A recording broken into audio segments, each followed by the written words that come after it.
నిజంగానే తీసుకో మీలక్క కాదు అట్లనే మళ్ళా ఇంకా దీని తర్వాత నువ్వు బట్టలు ఇప్పి నడపాలా అది ట్రయల్ కొట్టాలి మంచి బట్టలు కాదు. ఇమ్రాన్ అన్న హర్ష కోసం ఒక అద్భుతమైన సర్ప్రైజ్ ప్లాన్ చేశాడు. ఏకంగా 7 లక్షల రూపాయలు ఖర్చు చేసి అందరూ కలలుగనే హయాబుస బైక్ ను బహుమతిగా ఇచ్చాడు. హర్ష ముందుగా ఆశ్చర్యంతో నోరెళ్లబెట్టాడు. తన కళ్ల ముందున్న ఆ ఖరీదైన బైక్ ను చూసి నమ్మలేకపోయాడు. నిజంగా ఇది నాకా అన్నట్లుగా చూశాడు. ఇమ్రాన్ అన్న చిరునవ్వుతో నీకోసమే తమ్ముడు అన్నాడు. హర్ష ఒక్కసారిగా భావోద్వేగానికి లోనయ్యాడు. కళ్లలో నీళ్లు తిరిగాయి.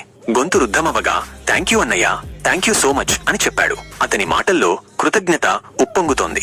నా జీవితంలో ఇలాంటి బైక్ మీద తిరుగుతానని కలలో కూడా అనుకోలేదు. ఇంతటి సంతోషాన్ని నువ్వే ఇచ్చావు అంటూ ఇమ్రాన్ను గట్టిగా హత్తుకున్నాడు. హర్ష కళ్ళు మెరుస్తున్నాయి.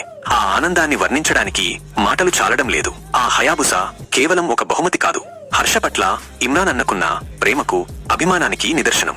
ఆ క్షణం హర్ష జీవితంలో ఒక మరపురాని మధుర జ్ఞాపికగా నిలిచిపోయింది. ఆ బైక్ తో అతను ఎన్నో మైళ్లు తిరగబోతున్నాడు, ఎన్నో కొత్త అనుభవాలను పొందబోతున్నాడు. ఇమ్రాన్ అన్న చేసిన ఈ గొప్ప పని హర్ష జీవితాన్నే మార్చేసింది. స్నేహానికి, ప్రేమకు విలువ కట్టలేనిదని మరోసారి రుజువైంది. హర్ష మనసు నిండా ఆనందం నిండిపోయింది. ఇలాంటి అన్నయ్య ఉండటం హర్ష అదృష్టం. ఆ హయాబుస ఇప్పుడు కేవలం ఒక వాహనం కాదు, వారి బంధానికి ఒక గొప్ప గుర్తు. ఆ క్షణం ఎంతో ఉత్కంఠభరితంగా, భావోద్వేగంగా సాగింది.